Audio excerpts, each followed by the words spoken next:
যদি মরণের সময় ঈমান নসিব হয় তাহলে তোমার বাহাদুরি সেজে যাবে, আর যদি মরণের সময় ঈমান নসিব না হয় তোমার ইকুলও বেকার গেল, উকুলও বেকার হলো, কোনো মূল্য থাকলো না। এরই জন্যে বলি বাপজি সোনামুখী, দুনিয়ার বুকে থাকাকালীন ইসলামিক আদর্শ মেনে চলুন। আমরা কত ভাগ্যবান, আমাদের নসিবে মহান আল্লাহ এমন রসুলকে প্রেরণ করেছেন, যাকে আইডিয়াল স্বরূপ প্রেরণ করেছেন। আমরা ওই নবীকে বাদ দিয়ে দুনিয়ার কবিকে নিয়ে ব্যস্ত থাকি, অথচ বেধর্মী গায়ের মুসলিম পর্যন্ত বলে তোমরা কেমন মুসলমান, যেই এত সুন্দর নবীকে পেলে, এত দামি নবীকে পেলে, এত পাওয়ারফুল রসুলকে পাওয়া সত্ত্বেও যদি নিজের গুনাহ মাফ না করতে পারো, তোমার মতন নালায়েক বান্দা আর কেউ হবে না। বলে কেমন নবী শোনো, ওম মন্তিম মহারিষি উচ্চালম পধারিত পূর্বেষ্টমী, ওম নমস্তস্যৈ নমস্তস্যৈ বিদ্যাশ্বরী, ওঙ্কারা করুলমা পধারিত পুষ্পন্দনম, হিমাংশু পথোদয়া হেরিচর্য সর্বদং মুহাম্মাদা।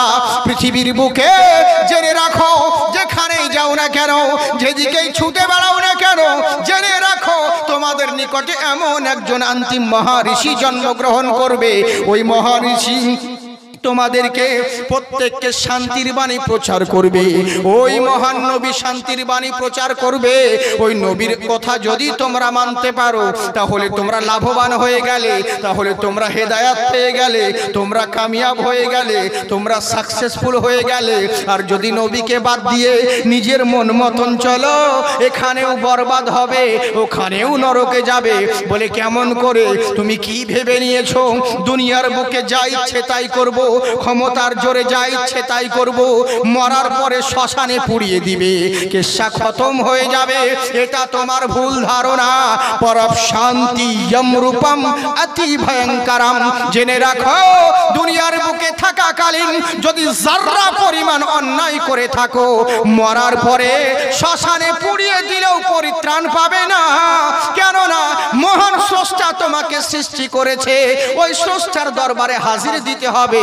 তোমার জন্য পরব শাস্তি রূপম অতি ভয়ঙ্করম, তোমার জন্য ভয়ঙ্কর শাস্তির ব্যবস্থা হবে।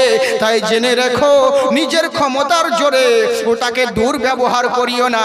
এটা আমার কোরআনেও বলা হয়েছে, কাইফা তাকফুরুনা বিল্লাহি ওয়া কুনতুম আমওয়াতান ফাআহইয়াকুম সুম্মা ইউমিতুকুম সুম্মা ইউহীকুম সুম্মা ইলাইহি তুরজাউন। ও আমার বান্দারা, কি করে অস্বীকার করো রে? কি এমন মায়ায় পড়ে গেলে আল্লাহ থেকে দুনিয়ার মোল্লা তোমার পছন্দ হলো? কি এমন মায়ায় পড়ে গেলে, কি এমন ধোকায় পড়ে গেলে যে আল্লাহ তোমাকে সৃষ্টি করলো ও কুনতুম আমওয়াতান, তোমার কোনো অস্তিত্ব ছিল না। যেই বাবার অরুষে তুমি জন্ম নিয়েছো ওই বাবাও তোমাকে চিনতো না, যেই মায়ের গর্ভে জন্ম নিয়েছো ওই মাও তোমাকে জানতো না, তোমার কোনো পরিচয় ছিল না। আজকে বিশাল বড় বক্তা হয়ে গেছো, আজকে বিশাল বড় ডাক্তার হয়ে গেছো, আজকে বিশাল বড় পণ্ডিত হয়ে গেছো, আজকে বিশাল বড় ডিরেক্টর হয়ে গেছো। কিন্তু জেনে রাখো তোমার ব্যাকগ্রাউন্ডে ফ্ল্যাশব্যাকে যাও, যত বড়ই বক্তা হও আর যত বড়ই ব্যারিস্টার হও না কেন, তোমার শুরুয়াত তো নাপাক পানি দিয়ে তৈরি হয়েছো, তোমার শেষ হবে পচা মাটি দিয়ে। তোমার অহংকার করার কোনো উপায় নেই, তোমার অহংকার সাজে না। তুমি একদিন মৃত ছিলে, তোমার কোনো পরিচয় ছিল না। আমি আল্লাহ ফাহিয়াকুম, আমি তোমাকে জীবিত করেছি। আর এই দুনিয়াতে আসার পরে তুমি তোমার আল্লাহকেই ভুলে গেলে।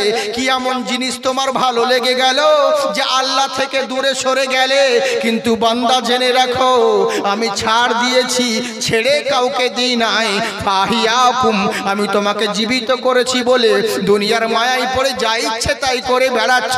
কিন্তু জেনে রাখো এই জীবনটা শেষ জীবন নয়, কেননা এরপরে আরো একটা জীবন রয়েছে। সুম্মা ইউমিতুকুম, তোমাকে মৃত্যুবরণ করতে হবে। আর মরে গিয়ে ভাবছো কবর দিয়ে দিবে, জানাজা পরে মাটি দিয়ে দিবে, কেশা খতম হয়ে যাবে। তোমার ভুল ধারণা। সুম্মা ইউহীকুম, মরে গেলেও মাটিতে পড়ে গেলেও পচে গেলেও তোমার কোনো পরিত্রাণ নেই। আমি আল্লাহ আবার জীবিত করব।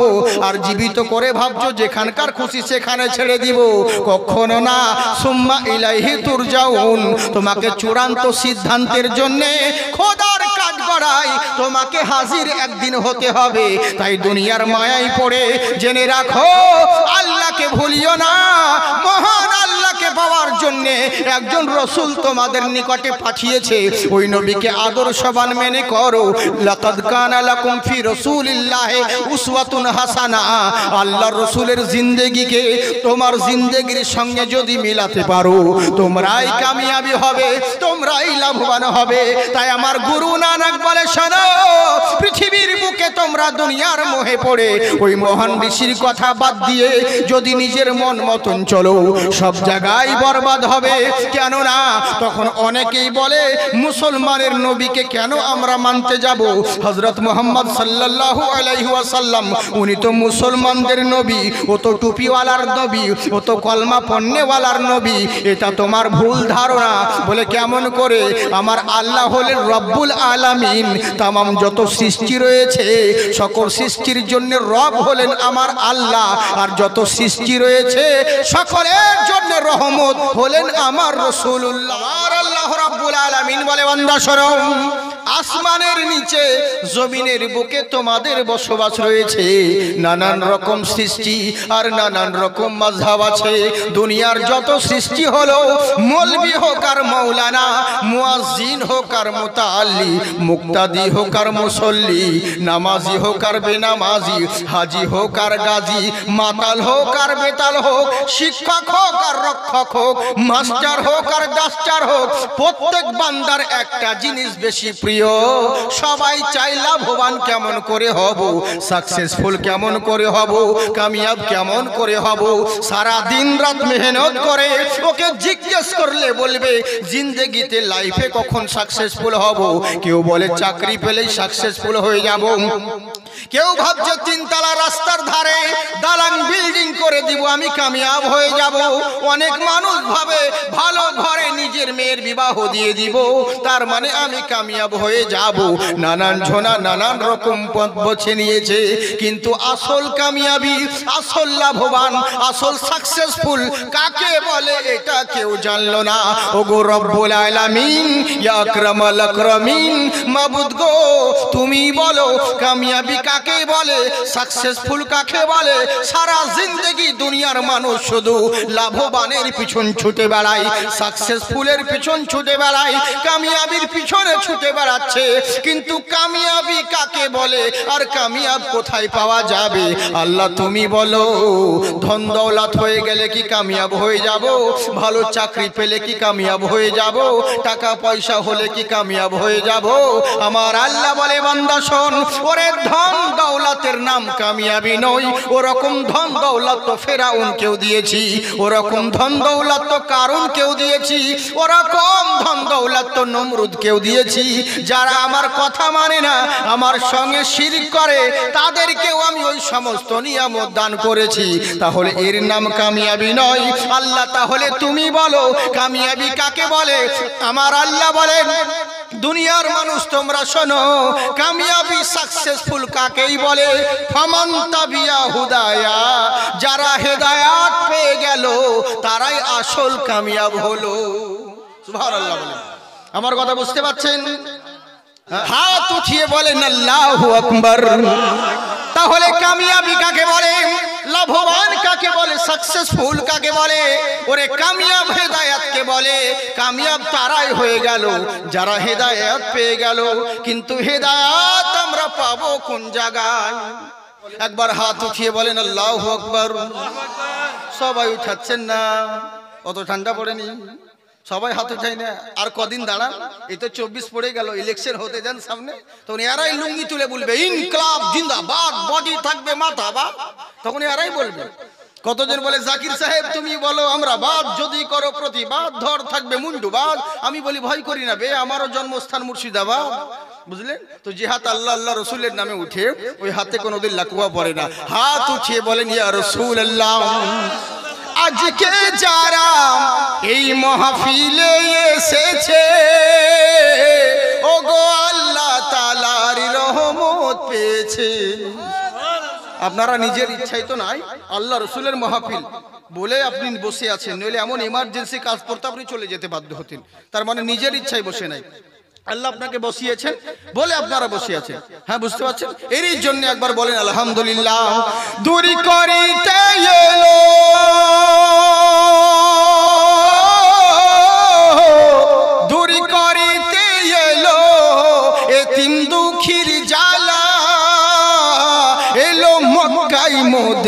নবী কামলিওয়ালা। সুবহানাল্লাহ সুবহানাল্লাহ। আর মুহাব্বতে সবাই বলেন সুবহানাল্লাহ সুবহানাল্লাহ সুবহানাল্লাহ। তোমার ওই সম্মান পড়ো সাল্লু আলাইহি সালাম,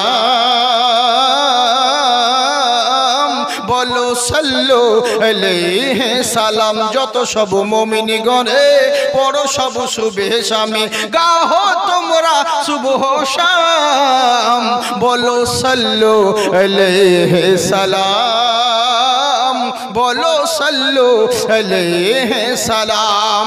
তাই জেনে রাখো পৃথিবীর বুকে লাভবান কামিয়াব তারাই হয়ে গেল যারা হেদায়েত পেয়ে গেল। কিন্তু যারা হেদায়েত পেয়ে গেল এখন খালো। হ্যাঁ, মানে চা প্রথমে চেয়েছিলাম, লেট করে দিল আনতে, এখন কি করা যাবে? আপনাদেরকে দেখিয়ে দেখে তো খেতে পারবো না, আপনারা খাবেন না, আমি চুপচাপ খাবো, কেমন দেখায় না?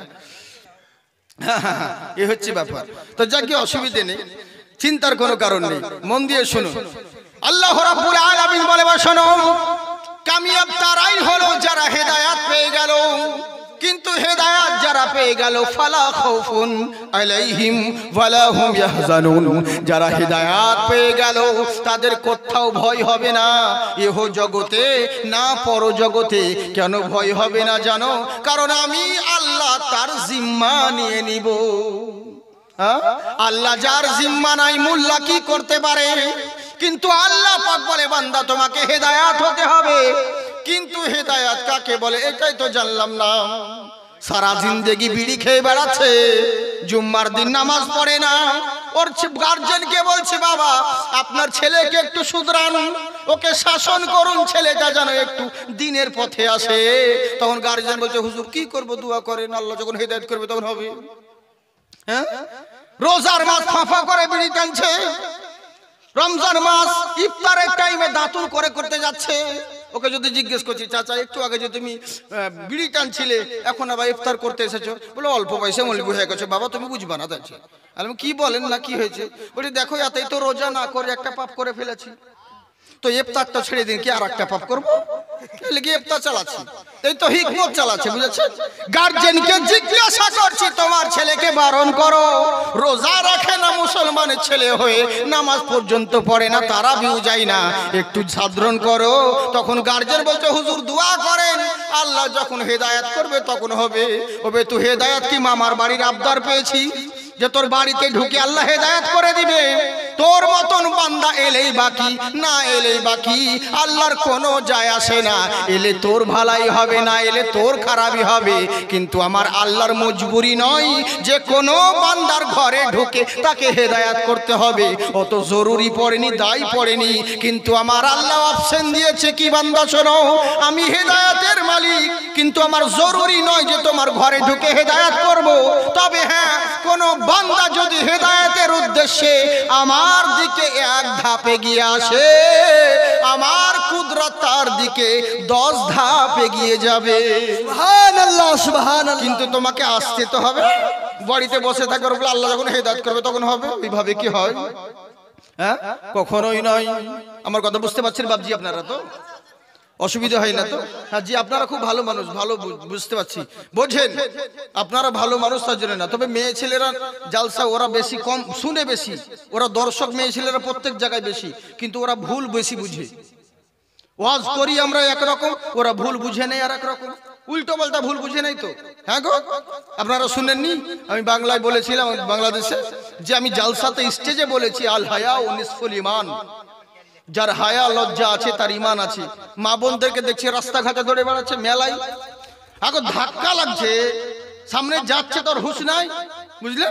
যখন একটু গায়ে ধাক্কা লাগছে, মা হুজুর বক্তা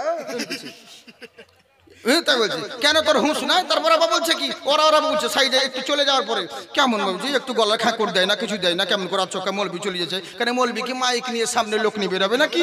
মা বোন, এখন হুজুর বেরোচ্ছে, যারা ওদাম হয়ে আছে ঢাকো, কেন তোর হুঁশ নাই? তোকে হুজুরকে দেখি পর্দা করতে হবে। হ্যাঁ, এই হচ্ছে ব্যাপার। তোরই লেগে বলেছিলাম যে যার লজ্জা শরম আছে তার ঈমান আছে, যার লজ্জা শরম নেই তার ঈমান নেই। জালসাতে বলেছিলাম, তো মা বোন তোমরা লজ্জা শরম করো। এ বাবা, যেই বাড়িতে জালসা ছিল ওখানকারই মেয়ে মনে হয়, ওখানে এসে এবার বলছে, হুজুর আমার খুব লজ্জা শরম, তার মানে আমার ঈমান আছে? বলে হ্যাঁ নিশ্চয় আছে। বলে তোমার লজ্জা? বলছে হ্যাঁ। আপনি বললেন না যার লজ্জা শরম আছে তার ঈমান আছে। আমার কিন্তু ভীষণ লজ্জা হুজুর। বলে হ্যাঁ। তাহলে আমার ঈমান আছে? হ্যাঁ নিশ্চয়ই তোমার ঈমান আছে। তা বোন বলো তো দেখি কিসের লজ্জা? বলে আমাকে বোরকা পড়তে খুব লজ্জা লাগে, শরম লাগে। বোরকা পড়তে লজ্জা শরম লাগে। আচ্ছা বলুন ওটা ঈমানি লজ্জা হলো না শয়তানি লজ্জা হলো? ওকে কোন লজ্জার কথা বলেছি কি শুনে বসে আছে? তেরি লেগে জালসা শুনে বেশি কিন্তু বুঝে আবার কম। এরই লেগে বলবো মা বোন সোনামুখী তোমরা একটু ভুল বোঝে না, ভালো করে শোনো।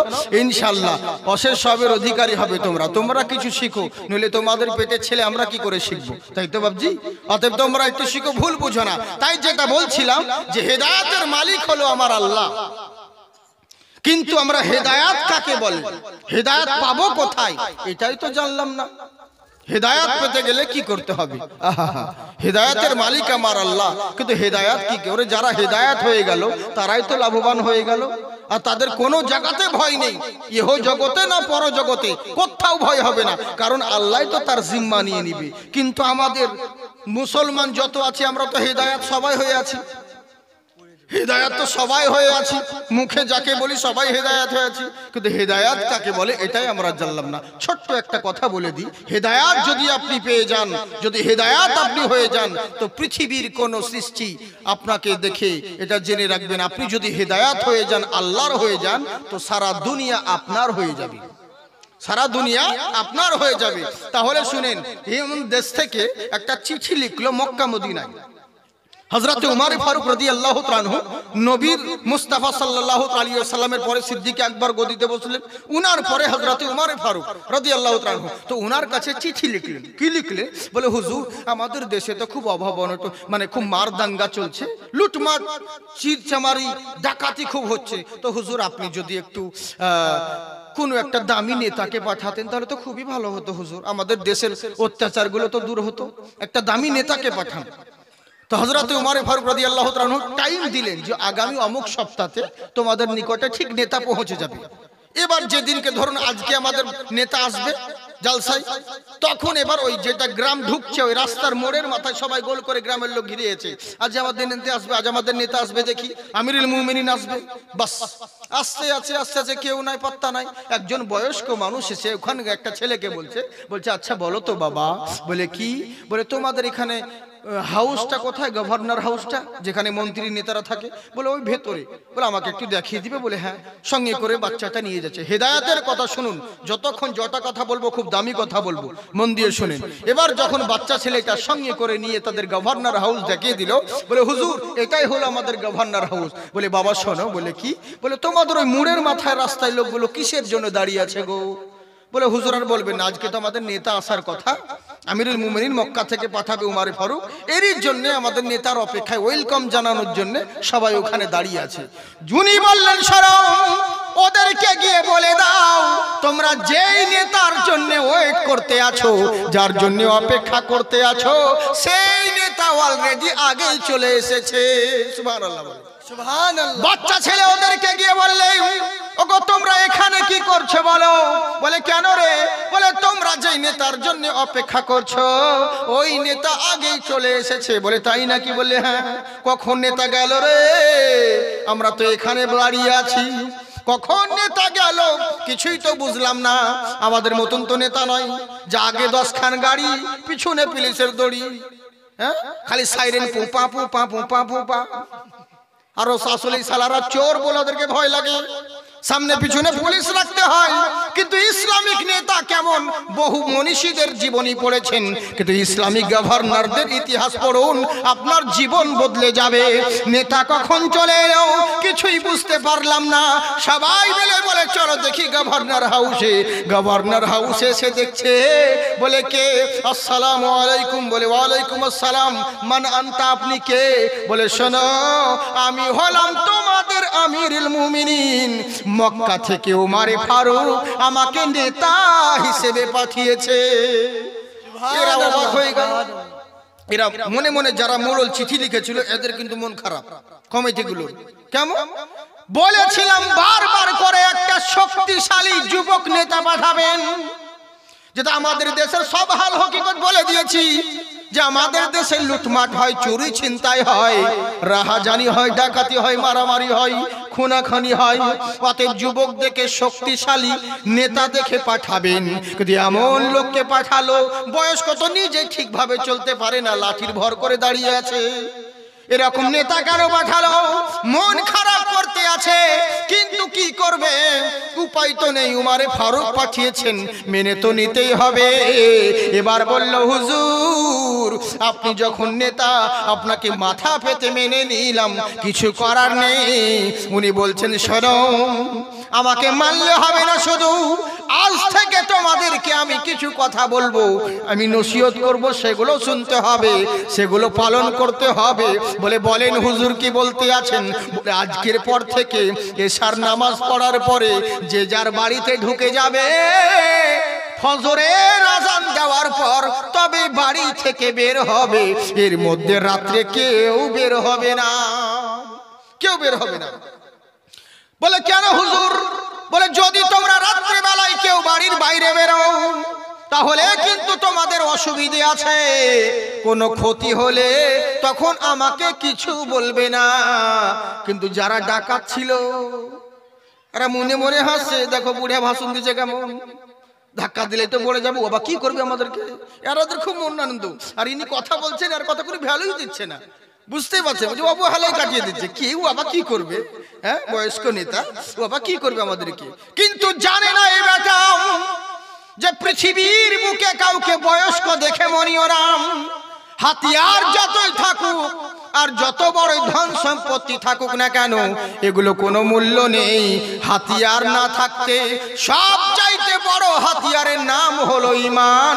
যার কাছে ঈমান রয়েছে, দুনিয়ার কুত্তা বিল্লি পর্যন্ত তাকে দেখে ভয় করে। কিন্তু এই বেটারা কি করে জানবে? এদের তো ঈমান কমজোরি। বয়স্ক মানুষ দেখে অবহেলাই কাটিয়ে দিল, মুচকি মুচকি হাসতে আছে, কিন্তু এরা জানে না এরকম একটা কাণ্ড হয়েছে। বনি ইসরাইল কওমের আল্লাহর আবিদ বান্দা ছিল, দিন রাত আল্লাহর ইবাদত করে। মনে মনে তার সামনে দেখলো গাছে কিছু লোক পূজা করতে লাগলো, গাছে পূজা করতে লাগলো।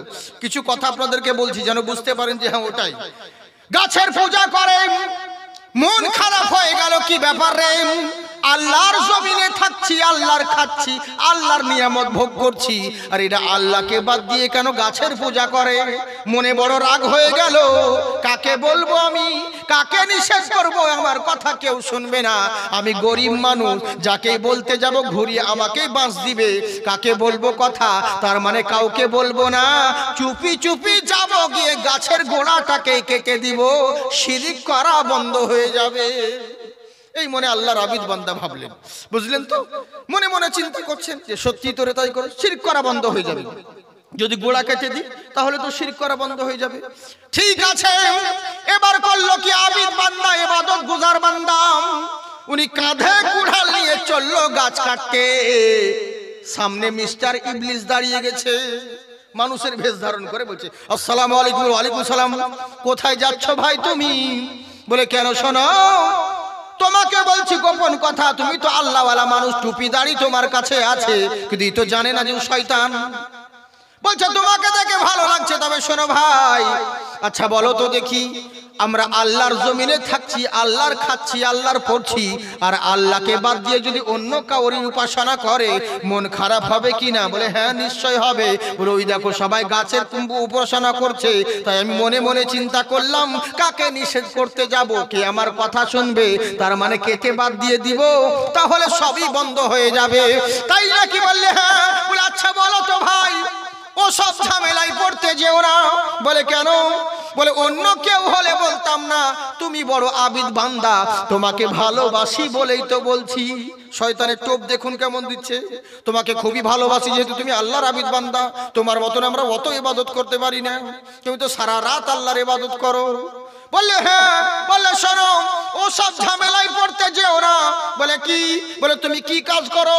বলে, আমি সংসার কাটি জঙ্গলে, আর রাত্রে বলে রাত্রে বেলায় ইবাদত করি, দিনে কাজ টাইম পাই না।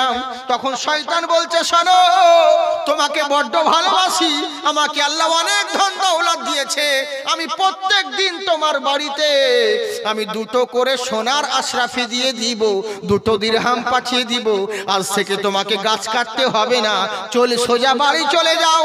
জীবন বেঁচে থাকলে পরে কত ইবাদত করতে পারবে, আর জীবনটাই যদি না থাকে ইবাদত কখন তুমি করবে, সুযোগ পাবে না। বাড়ি চলে যাও, আজ থেকে গাছ কাটতে হবে না, গাছ কাটতে হবে না, বাড়ি চলে যাও।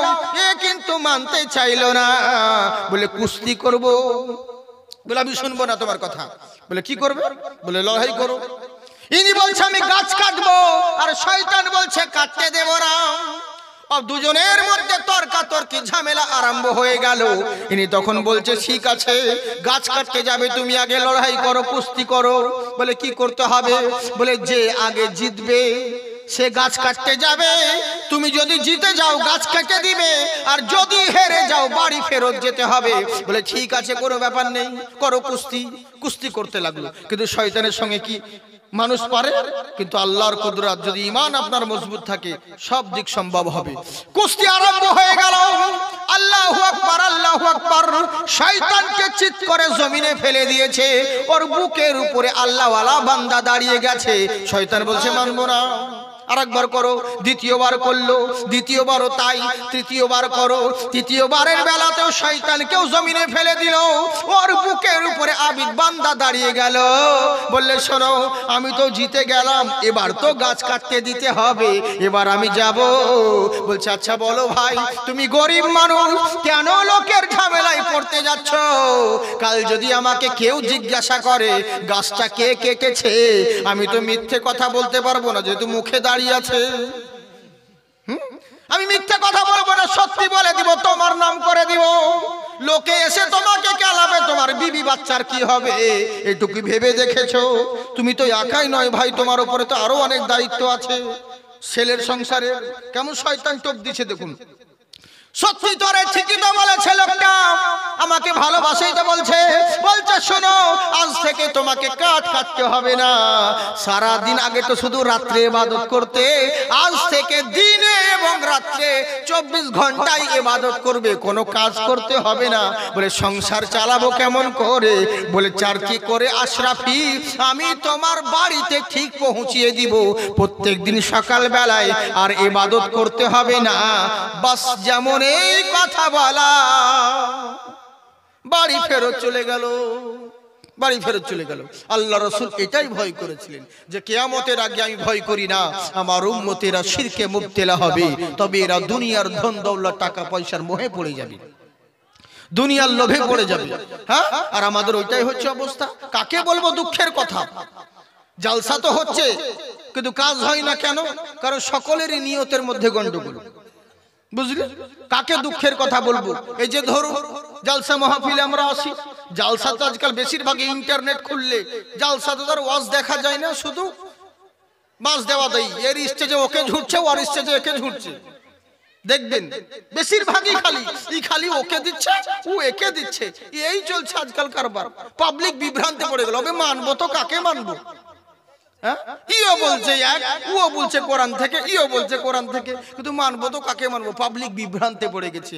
আমার কথা হচ্ছে কি, মাসলা মাসাইলের মধ্যে ইখতিলাফ থাকতেই পারে, মতবিরোধ থাকতে পারে, কিন্তু তোমরা পারসে মানে নিজেদের মধ্যে আলোচনা করো, মুনাজারা করো, বাহস করো, কিন্তু পাবলিকের সামনে নয়। পাবলিকের সামনে এরকম জিনিস অন্য জাতিরা হাসছে, অন্য জাতিরা মুচকি মুচকি হাসছে যে তোরাই তো ঠিক তো তোরা আমাকে কি হিদায়াত করবি? তোর আগে নিজে ঠিক হ, বুঝলে? কাকে বলবো দুঃখের কথা? এই তো হচ্ছে আমাদের সমাজের অবস্থা। আর যুবকদেরও তাই, দিনের দিকে কোনো মায়া নাই, কোনো কিছু নাই। ইন্টারনেটে ফেসবুক শুধু রিল দেখে নিচ্ছে, যা আচ্ছা এই বক্তা দারুণ দিল, ও বক্তা ফাটিয়ে দিল, একে একদিন নিয়ে আসতে হবে, এই বক্তাকে একদিন জলসা করাতে হবে, খালি ওই নিয়ে ব্যস্ত। ওবে লাইভে রিলে সবাই বিখ্যাত হতে পারে, সোশ্যাল মিডিয়াতে বিখ্যাত বক্তা সবাই হতে পারে। ওই ইউটিউবে 2-5 মিনিট 10 মিনিট বক্তব্য রাখা আর পাবলিককে 2-3 ঘন্টা ঘন্টার পর ঘন্টা বসিয়ে রাখা, এটা চারটিখানি ব্যাপার নয়, বুঝলেন? এটা চারটিখানি ব্যাপার নয়। ও তো দূর থেকে সরষের জমি ঘন দেখাই যায়, হ্যাঁ, কিন্তু কাছে এসে দেখা যায় যে কতটা ঘন। তো তেমনি আজকাল এরকম হচ্ছে অবস্থা। কি হবে, কাকে বলবো? তেমনি আমাদের ওই যে অবস্থা হয়ে গেছে মুসলমানের, যেমন ডিজিটাল বক্তা তেমনি ডিজিটাল শ্রোতা। বক্তা যদি হক কথা বলে তো শ্রোতা পালিয়ে যাবে, ও শুনবে না, রেগে যাবে। আর বক্তা যদি সেরকম কথা বলে তো বাস, কোনো ব্যাপার নাই। আজ যদি আমি বলে দিই নামাজ পড়া যাবে না, কেউ নামাজ পড়বেন না, ও সপ্তাহে একদিন শুধু জুম্মার দিন গেলেই হলো, তো ভাবছেন লোক থাকবে, সবাই বলবে ভাই এই হচ্ছে বক্তা, এই হচ্ছে মৌলবি, সবাই মেনে নিবে। হ্যাঁ, কিন্তু আমরা হয়ে গেছি মজবুরিতে। কাকে বলবো হক কথা বাপজি? আমার বহুত পুরাতন কথা জানেন, বাপ তরকারি করে স্বামী মাছ ধরে এনে বউকে দিয়েছে, রান্না কর, আমি গোসল করে আসছি। এবার গোসল করতে গিয়েছে, মাছটাকে বেছে কুচে একটা খাঁচিতে স্ত্রী রেখেছে, বাস হঠাৎ করে করেছে কি, একটা বিড়ালে সে মাছগুলোকে খেয়ে নিয়েছে। এবার স্ত্রী টেনশন মাথায় পড়ে গেল, আল্লাহ আমার স্বামী তো খুব রাগী, আমাকে তো আজ মেরে কিছু থুবে না, কি করব? স্বামীর মারের ভয়ে ওই মাছ ব্যাঙ খেয়ে নিয়েছে, মানে বিড়ালে খেয়ে নিয়েছে মাছগুলোকে। ও দুটো স্বামীর মারের ভয়ে দুটো ব্যাঙকে ধরেছে, ব্যাঙ ধরে কেটে মশলা টসলা মাখিয়ে রান্না করেছে। কিন্তু ওর 7-8 বছরকার ছেলেটা কিন্তু দেখেছে যে ওর মা ব্যাঙ রান্না করছে। এবার যখন বাপের সামনে রান্না করে খাবার বেড়ে দিয়েছে, ছেলে এখন টেনশনে পড়ে গেছে, কি করব? যদি বলে দিই তাহলে মা মার খাবে, আর যদি না বলি তাহলে বাপ ব্যাঙ খাবে। যদি বলে দিই ওটা আব্বা মাছ লাই ব্যাঙ, তাহলে মাকে খেলাবে, মা মার খাবে, আর যদি না বলি তাহলে তো বাপ ব্যাঙ খাবে। আমরা মৌলবীরা টেনশনে পড়ে গেলাম, যদি হক কথা বলি পাবলিক রেগে যাবে, পালিয়ে যাবে, আর যদি না বলি তাহলে তো জাহান্নামে যাবে। বুঝলেন? এরই জন্যই কিছু কিছু কথা বলতে হয়। হ্যাঁ, মাশাআল্লাহ, জিন্দাবাদ। হ্যাঁ, ইশক জাগা আশিক আছে বাবজি। আল্লাহু আকবার, আল্লাহু আকবার, আবাদ রাখুন। জি হক মাওলা। তাই বার করলো কি, জেনে রাখুন কাকে বলবো দুঃখের কথা। পৃথিবীর বুকে আমাদের এই অবস্থা হয়ে গেছে, দুনিয়ার মোহে, দুনিয়ার লোভ লালসায় পড়ে নিজের ইসলামটাকে ভুলে গেলাম। মসজিদে আজান হচ্ছে, কানে ইয়ারফোন লাগিয়ে দাউ দাউ করে চলে যাচ্ছে, ওর হুঁশ হয় না যে তোর বাড়ি অবধি ইসলামটাকে আনতে আল্লাহ রসুলকে কত কুরবানি করতে হয়েছে, কত রক্ত ঝরাতে হয়েছে, ওই খেয়াল তাদের নেই। বাবার মাল হাতের কাছে পেয়েছে, খরচা করতে কোনো গায়ে লাগে না। ইসলাম আনতে তো রক্ত ঝরাতে হয়নি, কুরবানি দিতে হয়নি, কষ্ট করতে হয়নি, হাতের কাছে পেয়ে গেছি। কলমা, বাপ ছিল মুসলমান, ঘরে জন্ম হয়ে গেছি, মানে আমি নিজেকে মুসলমান ভেবে নিয়েছি, আমার কোনো কিছুরই দরকার নেই। কিন্তু জেনে রাখো, এই অবহেলায় ছুটে বেরিও না। এই জীবনটা তোমার শেষ জীবন নয়, এরপরে আরো একটা জীবন রয়েছে, যে জীবনটার নাম হলো মৃত্যু। বড় বাহাদুরি নয়, বিশাল বড় দামি গাড়িতে চললে ওটা বাহাদুরি নয়, দামি দামি বাড়িতে বসবাস করলে ওটা বাহাদুরি নয়, ভালো মন্দ হোস্টেলে খেলে খাবার খেলে ওটা তোমার বাহাদুরি নয়। বাহাদুরি তখন দেখা যাবে যদি মরণের সময় ঈমান নসিব হয়, তাহলে তোমার বাহাদুরি সেজে যাবে। আর যদি মরণের সময় ঈমান নসিব না হয়, তোমার ইকুলও বেকার গেল, উকুলও বেকার হলো, কোনো মূল্য থাকলো না। তেরি জন্য বলি বাপজি সোনামুখী, দুনিয়ার বুকে থাকাকালীন ইসলামিক আদর্শ মেনে চলুন। আমরা কত ভাগ্যবান, আমাদের নসিবে মহান আল্লাহ এমন রসুলকে প্রেরণ করেছেন, যাকে আইডিয়াল স্বরূপ প্রেরণ করেছেন। আমরা ওই নবীকে বাদ দিয়ে দুনিয়ার কবিকে নিয়ে ব্যস্ত থাকি, অথচ বেধর্মী গায়ের মুসলিম পর্যন্ত বলে তোমরা কেমন মুসলমান, যেই এত সুন্দর নবীকে পেলে, এত দামি নবীকে পেলে, এত পাওয়ারফুল রসুলকে পাওয়া সত্ত্বেও যদি নিজের গুনাহ মাফ না করতে পারো, তোমার মতন নালায়েক বান্দা আর কেউ হবে না। বলে কেমন নবী শোনো, ওম মন্তিম মহারিষি উচ্চলম পধারিত পূর্বেষ্টমী, ওম নমস্তস্যৈ নমস্তস্যৈ বিদ্যাশ্বরী, ওমকারা করুলম পধারিত পুষ্পন্দনম, হিমাংশু পথোদয়া হেরিচর্য সর্বদং মুহাম্মাদা। পৃথিবীর বুকে জেনে রাখো, যেখানেই যাও না কেন, যেদিকেই ছুটে বেড়াও না কেন, জেনে রাখো তোমাদের নিকটে এমন একজন অন্তিম মহারিষি জন্মগ্রহণ করবে। ওই মহারিষি তোমাদেরকে প্রত্যেককে শান্তির বাণী প্রচার করবে। ওই মহান নবী শান্তির বাণী প্রচার করবে। ওই নবীর কথা যদি তোমরা মানতে পারো তাহলে তোমরা লাভবান হয়ে গেলে, তাহলে তোমরা হেদায়াত পেয়ে গেলে, তোমরা কামিয়াব হয়ে গেলে, তোমরা সাকসেসফুল হয়ে গেলে। আর যদি নবীকে বাদ দিয়ে নিজের মন মতন চলো, এখানেও বরবাদ হবে, ওখানেও নরকে যাবে। বলে কেমন করে? তুমি কি ভেবে নিয়েছো দুনিয়ার বুকে যা ইচ্ছে তাই করব, ক্ষমতার জোরে যা ইচ্ছে তাই করব, মরার পরে শ্মশানে পুড়িয়ে দিবে, কেশা খতম হয়ে যাবে। এটা তোমার ভুল ধারণা। পরব শান্তি যমরূপম অতি ভয়ঙ্করম। জেনে রাখো দুনিয়ার বুকে থাকাকালীন যদি যারা পরিমাণ অন্যায় করে থাকো, মরার পরে শ্মশানে পুড়িয়ে দিলেও পরিত্রাণ পাবে না।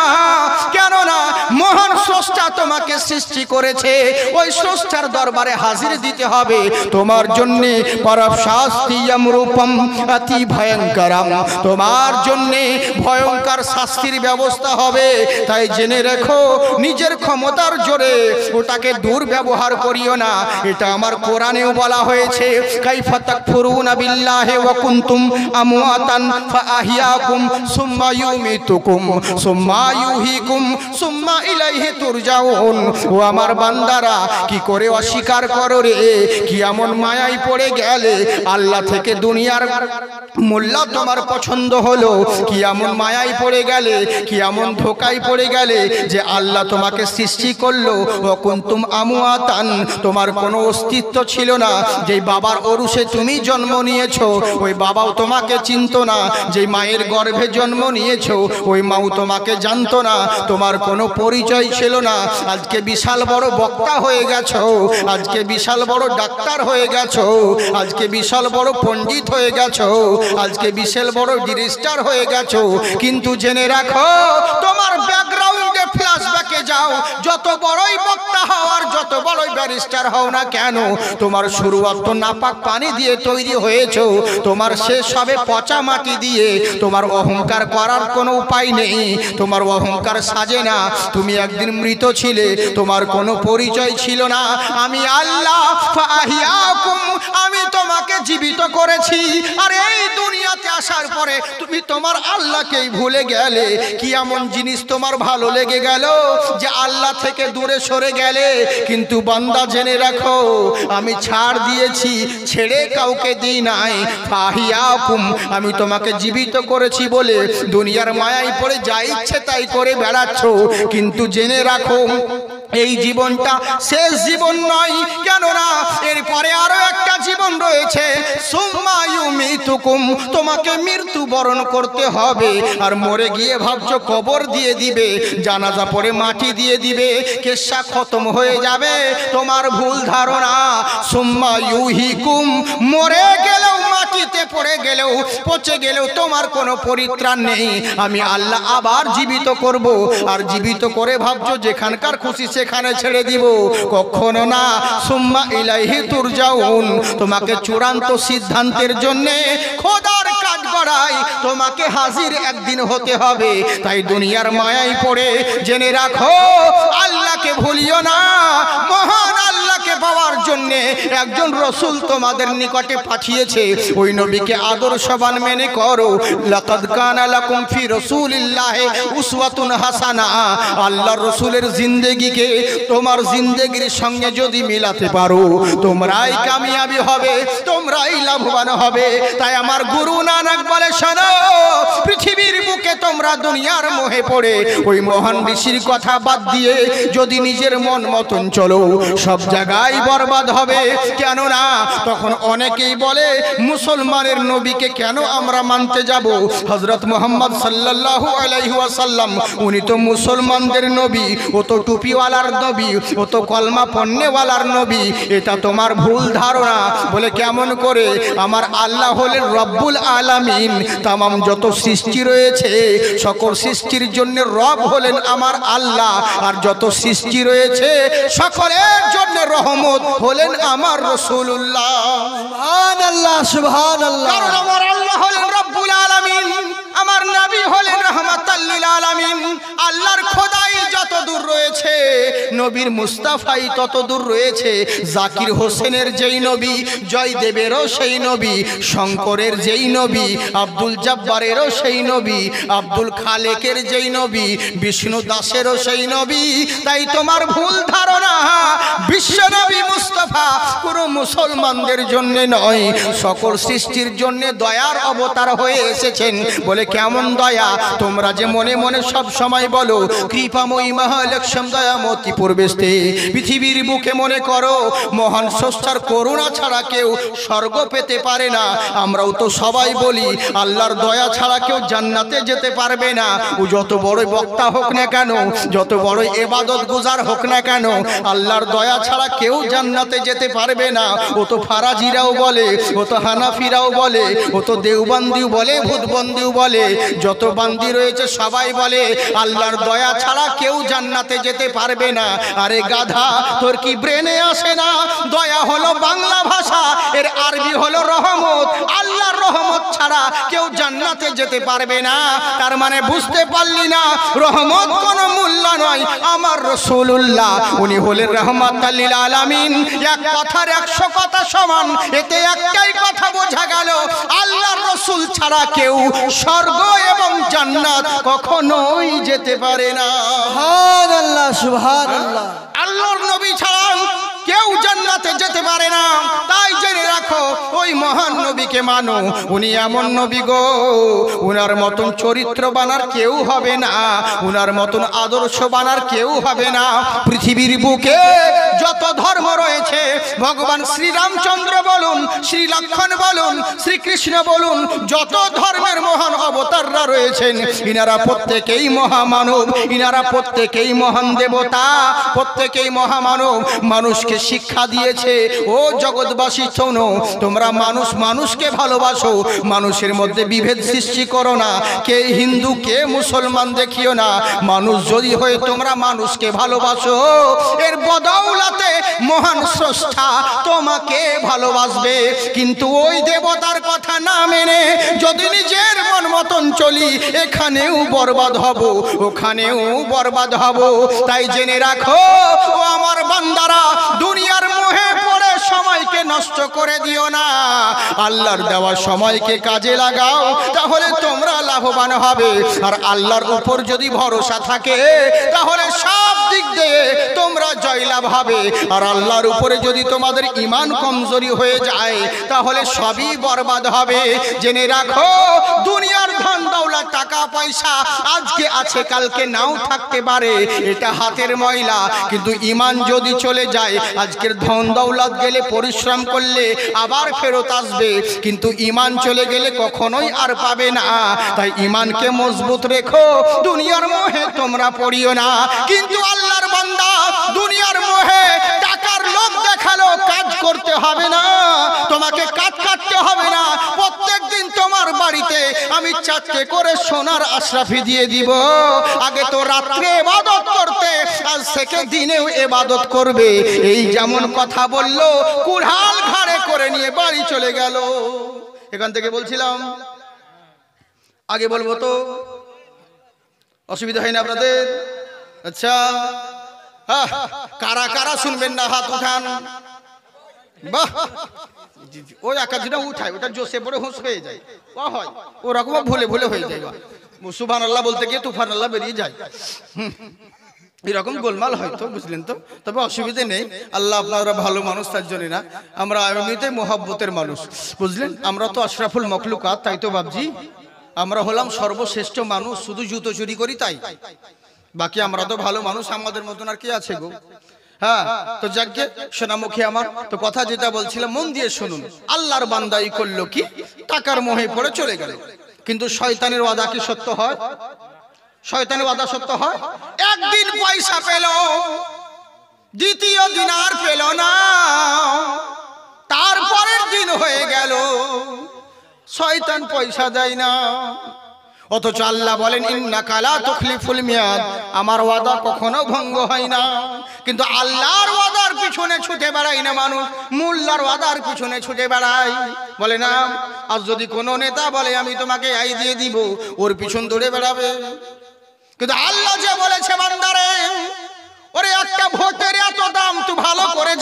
গেলি, কিন্তু আমি যে বললাম 2 রাকাত নামাজের দাম তোর জিন্দেগির চাইতে বেশি দামি, কিন্তু আমরা ও কথাগুলোকে গুরুত্ব দিলাম না। বুঝলে ই করলো কি, 1 দিন 2 দিন 3 দিন হয়ে গেল, শয়তান যখন পয়সা দিল না, রাগে এবার করলো কি, কুড়াল কাঁধে নিয়ে চললো, যাকে কারো কথা শুনবো না, গাছ কেটেই ফেলবো। বুঝলেন, আজ এবার চলে গিয়েছে, কুড়াল কাঁধে করে চলে গেছে, সামনে ওই শয়তান দাঁড়িয়ে গেছে আবার। কিন্তু এমনি করছে আর ও রাস্তা কেটছে, বলে কোথায় যাচ্ছ, কোথায় যাচ্ছ? বলে গাছ কাটতে। বলে না, যাওয়া হবে না। বলে আজকে কারো কথা শুনবো না, তুমি বেঈমান, মিথ্যা কথা বলেছো, আমাকে বললা পয়সা দিব আর দেওনি, 3 দিন হয়ে গেল, আজ তোমার কথা শোনা যাবে না, গাছ কেটেই ফেলবো, আজকে কারো কথা শুনবো না। বলে ঠিক আছে, তুমি গাছ কাটবে ঠিকই, কিন্তু গাছ কাটার আগে আমার সঙ্গে কুস্তি করতে হবে, লড়াই করতে হবে, জিতে গেলে তুমি গাছ কাটবে, আর যদি হেরে যাও তাহলে যেতে পারবে না। ই আল্লাহ ওয়ালা বান্দা বলছে কোনো ব্যাপার নাই, কর কুস্তি, 3 দিন আগে তোকে 3 বার আছাড় খাইছি, কর দেখি, কারণ জানে তো 3 দিন আগে তোর কুস্তি হয়েছে, তুই তো জিতেছে, বলে কর কুস্তি দেখি, আজকে তোরই দৌড় দেখবো। আমাদের এরকম হয় না? আল্লাহ বলে শরীরের গরম দেখায়ও না, আমি শক্তি দিয়েছি বলে বেশি গরম দেখায়ও না, একবার যদি ডায়রিয়া করে দিই তোমার 12টা বাজিয়ে দেবো। হ্যাঁ, কতজন দেখবেন না শক্তির বড়াই দেখা, আমরা দেখবে বলে হুজুর রাত্রেবেলা ওই দিক দিয়ে যাবেন না, ওরা বিশাল বড় মাস্তান, আপনার মতন মৌলবীকে দুজনাকে তেড়ে ফেলে দিবে। হ্যাঁ, কিন্তু আল্লাহ বলেন কত বড় মাস্তান হয়েছো, কত বড় শক্তিমান হয়েছো, যে সামান্য মশার ভয়ে মশারির তলে ঢুকছো, আর নিজেকে বলছো পালওয়ান, নিজেকে বলছো শক্তিমান। ওই শরীরের গরম দেখায়ও না, আমি আল্লাহ একটা লাঠির ভিতর থেকে মিষ্টি রস বের করতে পারি, আখের ভিতর থেকে যেমন মিষ্টি রস বের করতে পারি, বেশি বাড়াবাড়ি করো না, নইলে রসের পরিবর্তে বিষ বের করতে পারি। ইন্নাকা আলা কুল্লি শাইইন কদির, সমস্ত ক্ষমতা আমার রয়েছে। তাই আমার আল্লাহ বলছে বান্দা শোনো, সমস্ত ক্ষমতা আমার রয়েছে, তাই আমার নিয়ামতের শুকরিয়া আদায় করো, বেশি বড়াই দেখায়ও না। কি বলছে, কর কুস্তি দেখি, তোকে আছাড় মারবো। কুস্তি আরম্ভ হয়ে গেল, কিন্তু আল্লাহর কি কুদরত দেখুন, সেই দিনই এমন, আজকে কিন্তু বাজি পেলতে গেছে, সেই দিন আল্লাহওয়ালা বান্দা শয়তানকে জমিনে ফেলে তার বুকের উপরে দাঁড়িয়ে গেছিল। আজকে কুস্তির দিনে শয়তান করলো কি, আল্লাহওয়ালা আবিদ বান্দাকে জমিনে ফেলে দিল, ওর বুকের উপরে শয়তান দাঁড়িয়ে গেল, বুকের উপরে শয়তান দাঁড়িয়ে গেল। কি বলছে, মানবো না, আর একবার কর। বলে ঠিক আছে। দ্বিতীয়বার তাই হলো, আবার বলছে 3 বার সেদিন করেছিলাম, আজকেও 3 বার করতে হবে, বলে কর। তৃতীয়বারে আজকেও কিন্তু শয়তান ওই আবিদ বান্দাকে জমিনে ফেলে দিয়ে তার বুকের উপরে দাঁড়িয়ে গেল। শয়তান দাঁড়িয়ে গেছে, আল্লাহওয়ালা বান্দার চোখের পানি ঝরাতে আছে। বলে কাঁদছিস কেন রে? বলে কাঁদছি একটা কারণে, নিজের শরীরের দিকে দেখছি, বললে কি আমার কি শক্তি কমে গেল, আমার কি সাহস কমে গেল, আমার কি বল কমে গেল, না কি হয়েছে বুঝতে পারলাম না। এই 3-4 দিনে কি এত পরিবর্তন হয়? বলে কেন রে? বলে বুঝতে পারলাম না। বলে কি হয়েছে বল? বলে 3 দিন আগে তোর সঙ্গে কুস্তি করলাম, তোকে 3 বার আছাড় মেরে জমিনে ফেলে দিলাম, তোর বুকের উপরে দাঁড়িয়ে গেলাম, কিন্তু আজকে কেন তোর সঙ্গে একবারও জিততে পারলাম না? একটিবারও কেন জিততে পারলাম না? আহারি, একটিবার কেন পারলাম না? 3 দিন আগে 3 বার ফেললাম তোকে, আর আজকে কেন জিততে পারলাম না? এই চিন্তা করছে। আহারে, যেমন এই কথা বলো। বলে তাহলে কি শুনতে চাস? বলে হ্যাঁ বলো। বলে তোর শরীরের শক্তি কমে নাই, সেদিন যা ছিল আজকেও তাই রয়েছে, তোর কোনো শক্তি কমে নাই, তোর পাওয়ার কমে নাই, তোর ক্ষমতা কমে নাই। বলে তাহলে হেরে গেলাম কেন? বলে হেরে গেলি একটা কারণে। বলে কি হয়েছে বলো? বলে কারণ হলো একটাই, সেদিন তোর ঈমান মজবুত ছিল, তাতে তুই জিতে গেছিলি। আজকে তোর ঈমান কমজোরি হয়ে গেছে, তাতেই হেরে গেলি। বলে কিসের ঈমান কমজোরি হলো? আমি কি ইবাদত কম করছি নাকি? আগে তো দিনে রাতে ইবাদত করতাম, এখন তো দিনে রাতে 24 ঘন্টা ইবাদত করি, তাহলে কিসের জন্য আমার ঈমান কমলো? বলে ওরে শোন, সেই দিন তুই গাছ কাটতে এসেছিলিস, আল্লাহর জমিনে মানুষ শিরিক করছে, শিরিক করা বন্ধ করবি বলে ঈমানি তাকাত নিয়ে তুই বেরিয়েছিলিস কুড়াল নিয়ে গাছ কাটতে, তাই তো দিন আল্লাহ তোকে মাদাদ করেছিলেন, তাই তুই জিতে গেছিলিস। আজকে তুই এসেছি পয়সা পাসনি বলে, হ্যাঁ আজকে গাছ কাটতে এসেছি পয়সা পাসনি বলে, এই লেগে রাগে গাছ কাটতে এসেছি, পয়সার কাছে তোর ইমান কমজোরি হয়ে গেছে, এর লেগে আমি তোর উপরে জয়ী হয়ে গেলাম। আজকে দেশের পরিস্থিতি এরকম হচ্ছে, মুসলমান মার খাচ্ছে, তার মানে বোঝা গেল এরা নামের মুসলমান হয়ে আছে, কাজে কেউ নাই। বুঝলেন, কাজে কেউ নাই, এরা শুধু নামের মুসলমান। ঢোলের উপরে বাড়ি দিলে বহুদূর শব্দ যায়, কিন্তু ভিতরটা খুলে দেখেছেন পুরোটাই ফাঁকা। আমি তো বহুত পুরাতন কথা আমি বলেই থাকি, প্রায় চোখে দেখতে পাই না, নাম নজর আলী। ভালো কথা কাউকে বলে না, নাম আদর আলী। যার বাপ কোনোদিন সোনা চোখে দেখেনি তার নাম সোনালী, যার রূপের কোনো বাহার নেই তার নাম রূপালী, যার গায়ের গন্ধে পাশে বসে 1 মিনিট কেউ থাকতে পারে না তার নাম আতর আলী, রাত 10টার পরে কুকুরের ভয়ে বেরোয় না, নাম তার বাহাদুর আলী। বুঝলেন, এই তো হচ্ছে আমাদের অবস্থা। ও যে গো মাংস বড় মিয়া খাই হাম্বা হাম্বা, আর জুম্মা জুম্মা মিস কল মারতে যায়, এইটাই কি আমরা মুসলিম ভাই? বুঝলেন, আমরা তো এরকম নামের মুসলমান হয়ে গেছি গো। কাকে বলবো দুঃখের কথা, ওরা কি ভালো মনে করছেন? মা বোন আছে না পালালছে? আছে, জায়গা হচ্ছে না। হ্যাঁ হ্যাঁ হ্যাঁ, হাই রে হাই রে, পর্দাতে আছে ওরা। গোটা জালসা, গোটা সারা রাস্তা উদাম হয়ে বেড়াবে, আর শুধু জালসা তলায় পর্দা। ও শুধু আমাকে দেখবে, কিন্তু আমি দেখবো না। হাই রে পর্দা, একে পর্দা বলে না, একে জর্দা বলে। হ্যাঁ, পর্দার জায়গায় পর্দা লয়। হ্যাঁ, ভালো করে কি বলবো বুঝলেন, মেয়েদেরকে পর্দা সম্পর্কে আমি ওয়াজ করা বন্ধ করে দিয়েছি। পর্দার ওয়াজ করতে করতে পর্দা, যমুনা, মেঘনা সব এক হয়ে গেল। বুঝলেন, আগে তো 3 পিস ছিল, 2015-তে বের হলো choose pant, tight fitting pant. সালা বাপ পড়লে মাকে খুলতে হতো ঘরের ভিতরে, মা পড়লে বাপকে টেনে টেনে খুলতে হতো, এত চুস প্যান্ট। 2019-এ তাকে তালাক দিল, দিয়ে এমন বের হলো বুঝেছেন, পায়জামা, দুটা লুঙ্গি সমান, প্লাজো। হ্যাঁ, প্লাজো হলো, ওটাকেও তালাক দিল 2000, বুঝেছেন, ওটাকেও তালাক দিল 2020-তে। এবার বের হয়েছে কাট পিস, কত রকম পিস বের হচ্ছে। এর লেগে আগে ছিল 3 পিস, তারপরে হলো 2 পিস, এখন হয়েছে 1 পিস, আর কিছুদিন পরে উলঙ্গ পিস হবে। হ্যাঁ, এই তো দেশের যা পরিস্থিতি আমাদের চলছে। হ্যাঁ, দুঃখের কথা বলবো কারে শোনা, এই তো হচ্ছে আমাদের অবস্থা। আর এই মা বোনদের পর্দা করে না, এর জন্য দায়ী হলেন আপনারা। মৌলবীরা তো ওয়াজ করে দিয়ে বাড়ি চলে গেল, কিন্তু মৌলবীর ওয়াজে লাখ টাকার মৌলবী এনে আপনার বইয়ের পর্দা হয় কখনো? কখনোই হবে না। আপনাকে ওয়াজ করতে হবে। খালি একবার বাড়িতে বলে দেখেন, যদি বেপর্দা হয় ঘুরে বেড়াস না, তোর বুকে পা চাপিয়ে আজান দিব, দেখবেন ভয় করবে। কিন্তু আপনারা তো বলবেন না। মেয়েরা পাশাপাশি যখন বসে এক জায়গায় 4-5টা মেয়ে হলে ওরা নিজে নিজেরা গল্প করে, তোরটা কেমন, তোরটা আর বলিস না, খুব গড়ায়, এক পা বের হয়ে যায়নি। আর তোরটা বলে, হ্যাঁ আমারটা যা বলবো তাই। যদি বলি 3 মাস আসি ওনাকে রেলা থেকে, তো 3 মাস আসবে না। বুঝলেন তো? হ্যাঁ, মেয়েরা রাগি সাই পছন্দ করে, কিন্তু আপনারা তা তো করবেন না। আপনাকে মারতে বলিনি, কিন্তু একটু ফুসফাস করতে বলেছি। হ্যাঁ, গৌসে পাকের দরবারে একটা সাপ এসেছে মুরিদ হতে, বলে হুজুর আমি মুরিদ হব, আল্লাহর ওলির দরবারে মুরিদ হব।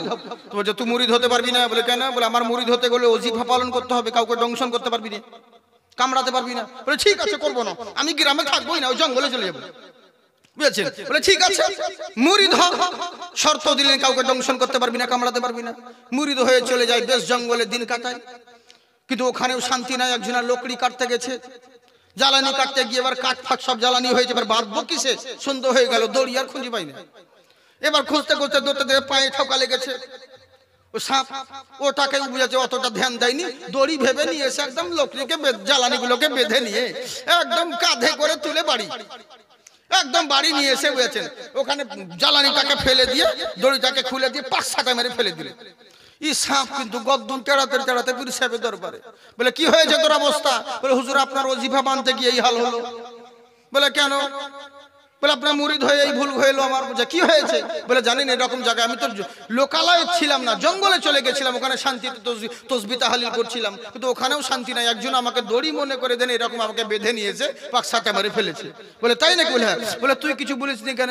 বলে আপনি যে নিষেধ করেছিলেন যে কাউকে দংশন করতে পারবি না, কামড়াতে পারবি না, এই লেগে কিছু বলিনি। বলে আরে বেকুব কোথাকার, তোকে দংশন করতে নিষেধ করেছিলাম, ফস করতে তো নিষেধ করিনি। একবার যদি ফস করতি সালা 3 কিলোমিটার দূরে পালাতো লাফ মেরে। হ্যাঁ, কিন্তু ফস তো করনি। তো তেমনি আপনাদেরকে স্বামীদেরকে মারতে বলছি না, একটু ফুসফাস করবে, মারতে হবে না, মেয়ে ছেলে অবলা নারী মারতে হবে না। হ্যাঁ, তবে একটু মধ্যে মাঝে ফুসফাস করতে হয়। মৌলবীর ওয়াজ করলে হবে না যে পর্দার ওয়াজ করো মা বোন তোমরা পর্দা করো, ওই মৌলবী যতই ভুলে যাক জলসা হয়ে যাবে, বাস ও পর্দাও ভুলে যাবে। বুঝলেন? আপনাদেরকে ওয়াজ করতে হবে, কিন্তু আপনারা তো করবেন না। পুরুষ নামে কলঙ্ক, পুরুষ নামে কলঙ্ক। ওরে বউকে শাসন করবে কি, ওই বউয়ের গোলাম হয়ে গেছে। হ্যাঁ গো, সামনে ছেলে কোলে করে নিজে মানে বউ শপিং করে বেড়াচ্ছে, শপিং ব্যাগ হাতে ভরে নিয়েছে, সামনে বউ শপিং করে বেড়াচ্ছে, আর পিছনের স্বামীর হাতে ছেলে দিয়ে দিয়েছে। আর এই গেঁড়া মার্কা বলো বউ যেছে আগে স্বামী শপিং করতে করতে, আর এই ছেলে কোলে কোলে আদর করছে, আমার চুন না, আমার লইল, আমার মইনা, আমার টিয়া পাখি, খুব ছেলেকে আদর করছে। এর লেগে বলেছিলাম বউকে সামনে দিও, আপন ছেলে কোলে নিয়া। যারা মরদ সেজেছে আসলে এরা মরদ নয়, মরদ নামে হিজড়া হয়ে আছে। আল্লাহর রাসূল বলেন আদ-দাইয়ুসুল ইয়াদখুলুল জান্নাহ, যাদের অধীনে নিজের নারীরা রয়েছে, নারীদেরকে যারা কন্ট্রোল করতে পারলো না, মৌলবি হোক আর মাওলানা, জান্নাত তো দূরের কথা, জান্নাতের খুশবু পর্যন্ত পাবে না। বুঝলে? কিন্তু আমরা তো শুনি না। মৌলবীকে দায়িত্ব দিয়ে দিলাম, মৌলবি ওয়াজ করবে, মা বোন রাখবে, তোমরা রাগিও না, সোনামুখী তোমাদের কথা বলছি না, মা বোনদের কথা বলছি না, কিন্তু এখানকার মা বোনদের কথা বলছি না। বুঝলেন তো? মা বোন তোমরা শুনে রাগ করিও না, দুঃখ করিও না, আমার মা কলজা টুকরা, তোমাদের কথা কেন বলবো? ধুন ওই একটা দিনের জালসা করতে এসে তোমাদের বিরুদ্ধে তো কথা বলে লাভ নেই, কারণ আমি তো জালসা করে চলে যাব, বিপদ হবে মৌলবি সাহেবের, কারণ মৌলবিদের ভাত তোমাদের হাতে। হ্যাঁ, পালি যখন পড়বে তখন তো বাবা জিরায়রা তো খাবার পালি বলে চলে যাবে, কিন্তু ভাত রান্না বান্না সব তো ওদের হাতে। যদি ভাতের তলে বীজ ভরা যায়, মৌলবিকার জালসা করতে হবে না, জানাজা পড়তে হবে ভাই। এরই লেগে বলছে মা বোন তোমরা রাগ করিও না, তোমাদের কথা বলছি না, ও আমাদের ওদিকের মেয়েদের কথা বলছি, আমাদের ওই দিকের মেয়ে, তোমরা তো ভালো মানুষ, বুঝেছেন? কিন্তু অবস্থা হয়ে গেছে আমাদের এরকম।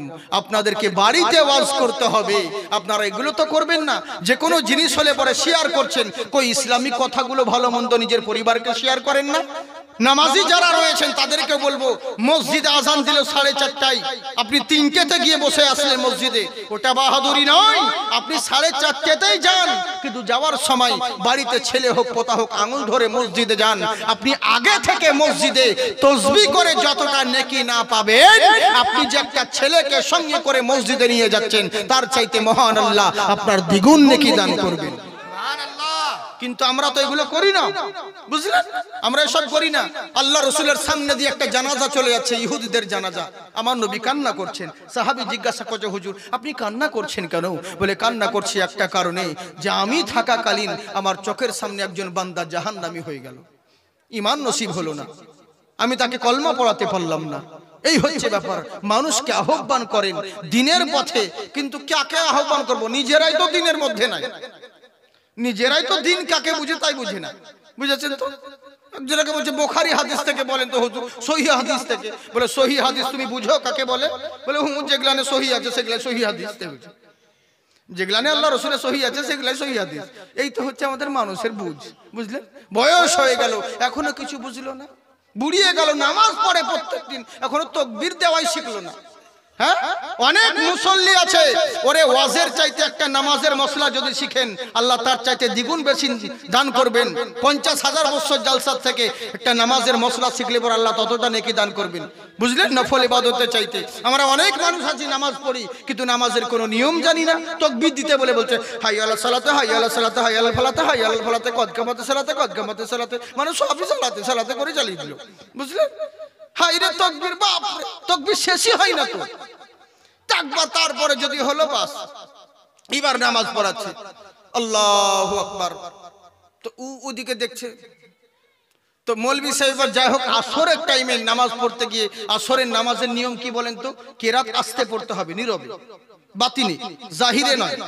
মাগরিব এশা ফজরে জাহিরে কিরাত করতে হয়, যোহর আসর বাতিনে কিরাত নীরবে কিরাত করতে হয়। কিন্তু যাই হোক, ইমাম সাহেবের মুখ দিয়ে একটু জোরে বেরিয়ে গেছে কিরাত, আলহামদুলিল্লাহি রাব্বিল আলামিন। তো পিছন থেকে মুক্তাদি লোকমা দিচ্ছে, হুজুর আসতে, হুজুর আসতে। এটা লোকমা হলো। এতদিন বয়স হয়ে গেল, এগুলোই শিখলো না, এগুলোই জানলো না। হাইরে হাইরে হাইরে হাইরে, দিনের পর দিন চলে গেল, এগুলো আমরা শিখলাম না। তাহলে কি শিখলাম এতদিন ধরে?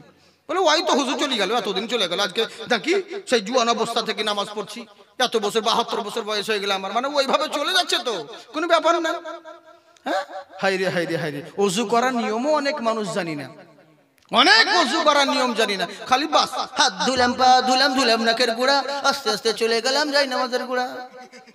হ্যাঁ, নিয়ত তো জানি না, বলে আল্লাহ আমি নামাজ পড়বো না, লোকে আমায় ছাড়বে না, যা করবি কর, সব দিলে মৌলবীর উপর ভর, আল্লাহু আকবার। এই তো হচ্ছে আমাদের অবস্থা। বললেন কাকে বলবো? হ্যাঁ, সমাজ যত দিন যাচ্ছে এরা কিন্তু শিখতে কোনো জিনিস চায় না, ও যেমন চলে গেলেই হলো এইভাবে, বুঝেছেন? মুসলমানের ছেলে, ওকে যদি জিজ্ঞাসা করি ভাই আচ্ছা বলো তো দেখি, হ্যাপি নিউ ইয়ার খুব মানালে, 31st নাইট খুব মানালে, ডিজে তো খুব বাজালে, আচ্ছা বলো তো দেখি ভাই, তুমি যে ফার্স্ট নাইট মানালে, নতুন বছর বলে মানালে, তো তুমি মুসলমান, তোমার নতুন বছর কবে? বাঙালির তো বৈশাখ মাস, ইংরেজির জানুয়ারি মাস, তুমি মুসলমান, তোমার কোন মাসটা ইজাটা জানে না। আমাদের প্রথম বছর হলো মুহররম, বুঝলেন? মুহররম মাস বছরের শুরু, শেষ হবে কুরবানিতে, জিলহজ্জাতে, কিন্তু আমরা জানি না। আর ওই ছেলে ধুমধাড়াক্কা চালাচ্ছে ডিজে, বুঝেছে? আমি মুসলমান যুবকদেরকে বলি, জেনে রাখো, ডিজে তোমরা বাজাচ্ছ, ডিজের মানে বোঝো, ডিজে মানে ডাইরেক্ট জাহান্নাম, ডিজে ডাইরেক্ট জাহান্নামে যাবে। আজকে ডিজে বাজিয়ে মাটিকে কাঁপাচ্ছ, কয়দিন ওয়েট করো, এই মাটি তোমাকে কাঁপাবে, এই মাটি একদিন তোমাকে কাঁপাবে। দেশের শিক্ষা হয় না, দেশের পরিস্থিতি দেখে শিক্ষা লাভ করতে পারো না। কিছুদিন পূর্বে ওরে বিবাহ হলো, কলকাতার সিঙ্গার জিৎ গাঙ্গুলিকে নিয়ে এসেছে, ছেলের বিবাহের জন্য অনুষ্ঠান করলো। ফাতিয়া একবার মৌলভী সাহেব করে নিয়েছে ছোটখাটো, রাত্রেবেলায় অনুষ্ঠান হচ্ছে, থুবড়া ভাত বলে, কেউ আইবুড়ো ভাতের দিকে কি বলে জানি না, সে বিয়ের আগে হয়। হ্যাঁ, আমি তো আপনাদের একদম গুদা বাংলাতে কথা বলছি, বুঝলেন তো? একদম সিম্পল, কোন স্ট্যান্ডার্ড করা বাংলা বলি না, আমার ভাষা বুঝতে অসুবিধা হয় না আপনাদের, আপনাদের মতনই বলছি। হ্যাঁ, তো এবার করলো কি, থুবড়োর রাতে যে দেখি আইবুড়ো ভাত খাবে, গাঙ্গুলিকে নিয়ে এসে, সিঙ্গারকে নিয়ে এসে, গান বাজনা বড় বড় ডিজে বক্স লাগিয়ে এরকম প্যান্ডেল করে সাজিয়ে বিশাল বড় অনুষ্ঠান হলো। কিন্তু বেটা জানে না, আজকে হিরো হয়েছো, কালকে জিরো হতে হবে, আজকে মস্তিয়েছো, কালকে পস্তাতে হবে। রাত্রে বেলায় অনুষ্ঠান শেষ, সকাল বেলা বিয়ে করতে গেল, বিয়ে করতে যাওয়ার পরে বিবাহ হয়ে গেল, সবকিছু হয়ে গেল। এবার বিয়ে করে আসবে, মা বাড়ি ছাঁচ দিয়ে রেখেছে, কুলাতে অনেক কিছু রেখেছে, নতুন বউকে সম্বর্ধনা করবে বলে, বরণ করবে বলে সবাই অপেক্ষা করছে। 3টে বেজে গেল, 4টে বেজে গেল, এখনো বারাত এলো না, এখনো ফিরে আসে না কেন রে? খবর নিয়ে দেখছে ট্রাক্টরের সঙ্গে অ্যাক্সিডেন্ট হয়ে বর কনে দুটোই শেষ, বুঝলি? দুটোই শেষ। কি করবে? অবশেষে ওই বাড়িতে এসে কি করলো, তাড়াতাড়ি করে হোন্ডা বক্স যেগুলো ছিল ওগুলোকে যেখান থেকে ভাড়া করে নিয়েছিল, পাঠাজি কেন নেবে, রাখ, বাজা, কেন কাল বাজা ছিল, আজকে আবার বাজাতে নিষেধ কি? হ্যাঁ, আজ আবার বাজাতে নিষেধ কি? তাই তো, কালকে বাজালি তো আজকেও বাজা, ভাই এত কষ্ট করে ভাড়া দিয়ে এসেছি, আর এই সময় ফেরত দিলে হবে? এখন 2-3 দিন চালা না, চাহারুম অব্দি চালা। কি করবে? বলে হুজুর ইয়ার কি সময় একটা থাকে, বা কোন দুঃখের সময়। বলে কেন? বলে বিবাহ মানুষ কে করে না, বলেনি একটা দিন ছেলে পেলে আনন্দ করবে না তো কি করবে? ওবে তোর বাপ যেদিন মরবে সেদিনও আনন্দ করিস, ও তো একটা দিন, তোর বাপ কি রোজ রোজ মরবে নাকি? একটাই তো দিন মরবে, কর সেদিন আনন্দ। তোর হুঁশ হয়নি যে এই আদিনাতে আজকে মস্তানি করছো, কালকে এমনও তো হতে পারে 1 ঘন্টা পর এখানে তোমাকে কানতে হবে। তাই দুনিয়াতে মোহে রং লীলায় করে বেড়াইও না, রং তামাশায় মোহে পড়িও না, কেননা তোমাকে মরতে একদিন হবে। এই জীবনটা তোমার শেষ জীবন নয়, তোমাকে ছেলে খেলাম করার জন্য দুনিয়াতে পাঠাইনি। আখিরাতকে ভয় করো, তোমাকে একদিন মরতে হবে। 10 মিনিট পর হোক আর 10 বছর পর হোক, মরতে তো তোমাকে হবে। মৃত্যু থেকে কেউ কোনোদিন রেহাই পায়নি আর পাবে না। তাই তোমরা মরণকে স্মরণ করো, আল্লাহর উপর ঈমান আনো। আল্লাহর উপর যদি ঈমান থাকে তাহলে জেনে রাখো তোমরাই লাভবান হবে, তোমরাই কামিয়াবি হবে। আল্লাহর উপর যদি তোমার ঈমান থাকে, আল্লাহর উপর ভরসা থাকলে মাকড়সার জালে তোমার প্রাণ রক্ষা পেয়ে যাবে। আল্লাহর উপর যদি ভরসা না থাকে, একটা মশার বাহানায় পটল তুলে দিবে। তাই আল্লাহর উপর ভরসা রাখো। তাই শয়তান বলল, সেদিন আল্লাহর উপর তোমার ভরসা ছিল তাই তুমি জিতে গিয়েছিলে। আজকে তোমার আল্লাহর উপর ভরসা নাই, পয়সার জন্য তুমি গাছ কাটতে এসেছো, তাই তো আমি জয়ী হয়ে গেলাম। কান্না করতে লাগলেন, ওগো রব্বুল আলামিন আমাকে ক্ষমা করে দিও, মাফ করে দিও। এবার এখন কেঁদে কি হবে বলেন? এখন কেঁদে কি হবে? ওই বিপদে পড়ে শেষ বেলায় কাঁদছে, মানে সারা দিন চলে গেল কোনো ব্যাপার নাই, সন্ধ্যা বাদ তখন এবার কাঁদছে, কোনো ব্যাপার নাই। ও তো বিপদের সময় সব ব্যাপারে কাঁদে, কাঁদে না? বিপদে বললে পরে তো সবাই করবেন তো বটেই, কিন্তু তার আগেও তো তোমাকে আল্লাহর উপর ভরসা করতে হতো, কাঁদতে হতো, বুঝলে? ইমামে হুসাইনকে কারবালার সরজমিনে যারা শহীদ করেছিল, ওই বেটারা যখন মোহাম্মদ বিন হানফিয়া এলো যে দেখি কে কে মেরেছিল, কারা কারা ইবনে জিয়াদের দলে ছিল, বলে খোঁজ করতে তাদেরকে সেরেই দিব, মেরেই ফেলবো, এই বলে যাচ্ছে। একজনের নাম নিল, বলে দেখো মক্কায় হজ করতে গেছে, উনি দাঁড়িয়ে আছে রাস্তা দিয়ে, দেখছে দেখছে দেখছে, হ্যাঁ চলে আসছে একজন টুপিওয়ালা, দাড়ি লেগে তসবি করতে করতে, বলে এই তোর নাম অমুক নয়? বলে হ্যাঁ। তোর বাড়ি কুফা নয়? বলে হ্যাঁ। তুই ইবনে জিয়াদের দলে ছিলি না ইমামে হুসাইনকে যখন শহীদ করিস কারবালায়? বলে হ্যাঁ ছিলাম ভাই। বলে চল তোকে কুটবো, চল। বলে কেন ভাই? বলে আজ তোকে বদলা নিব। বলে দেখো ভাই, তো বাতিল্লা সব করে দিয়েছি ভাই, আর ও সব করিনি ভাই, ও তখন ভুল ভ্রান্তি শয়তানি চক্রান্তে পড়ে চলে গেছিলাম, দেখো আমি এখন হজ করতে এসেছি, সব তওবা করে দিয়েছি, এখন ভালো হয়ে গেছি। বলে ওরকম সাজু সাজলে হবে না, তবে তুই ভালো হসনি, তোর শরীরের শক্তি নাই তাই এখন ভালো হয়েছে। হ্যাঁ, তুই এখন কাকে ধাক্কা মারবি? তোকে তো লাত মারলে পড়ে যাবি তুই, তো তোর আবার কিসের ভয় করবি? যখন এখন যদি তুই ওই বয়স পেয়েছি, তুই এখনো শয়তানি করতি। হ্যাঁ, এখন তোর উপায় নেই, হ্যাঁ এখন তোর উপায় নেই, এরই লেগে তোমার এই অবস্থা। চল। তো তেমনি বিপদে বিপদে পড়ে আমরা, তো এই হচ্ছে ব্যাপার আমাদের। বিপদে যখন পড়ি তখন শেষ বেলায় বলি হায় রে মুসলমান, এরই লেগে তো আমরা বলি বগিয়া মাহ কোयल ঝুমে গায়ে মলহার हो, बगिया माह कोयल झूमे गाये मल्हार हो, बगिया माह कोयल घूमे, बगिया माह कोयल झूमे गाये मल्हार हो, अमुना के घरवा देखो ऐलन सरकार हो, अमुना के घरवा देखो ऐलन सरकार हो, बगिया मह कोयल झूमे गाए मल्हार हो। শুধু এদের লেগে ভোজপুরি বলছি এক লাইন, তাই বুঝলেন তো? আপনাদের লেগেও আছে, যদি আপনারা থাকেন তাহলে বলবো मोहब्बते जोरे बोलें सुभान अल्लाह। कि गोदिया में लेके बोली दाई हलीमा, गोदिया में लेके बोली दाई हलीमा, गोदिया में लेके बोले, गोदिया में लेके बोली दाई हलीमा, चम चम चम चम के देखो घरवा हमारे हो, बगिया मह कोयल झूमे गाये मल्हार हो। ताई हमारा अल्लाह रब्बुल आलमीन वाले बंदा सुनो, तेमनी दुनियार मोहे চিরদিন কাটিয়ে দিও না। আজকে জেনে রাখো, বিপদে পড়ে দোয়া করার আগে আমি শরীর যখন সুস্থ রেখেছিলাম, তখন যদি নিয়ামত দিয়েছিলাম, তখন যদি তুমি কদর বুঝতে, তাহলে এখন যেই দোয়া করছো, আগে দোয়া করলে তার আগেই কবুল হতো। কিন্তু এবার করলো কি, বান্দা বিপদে পড়ে গেছে, তখন আল্লাহকে বলছে, আল্লাহ দোয়া কবুল করো, আমি ভুল করেছি, অন্যায় করেছি, এই ভুল আর হবে না। আমার আল্লাহ তো রহমতের, আমার আল্লাহ হচ্ছে দয়াবান, আমার আল্লাহ হচ্ছে রহমতের সাগর। আল্লাহ রব্বুল আলামিন, তার করুণা হলো, তার দয়া হলো, কৃপা হলো, মহান রব্বুল আলামিন স্রষ্টা, তিনি করলেনটা কি, সেই বান্দাকে মাফ করে দিলেন। এখানে বোঝা গেল ইমানি শক্তি যার রয়েছে তারাই বড় বিদ্যমান হয়েছে। বয়স্ক হোক আর যাই হোক না কেন, ইমান যদি মজবুত থাকে, কোন মোল্লা যদি তোমার মাদাদ না করে, মহান আল্লাহ মাদাদ করবে। তাই জেনে রাখো, বয়স্ক দেখে কেউ অবহেলা করিও না। আমি বয়স্ক হতে পারি, কিন্তু আমার ইমান মজবুত আছে।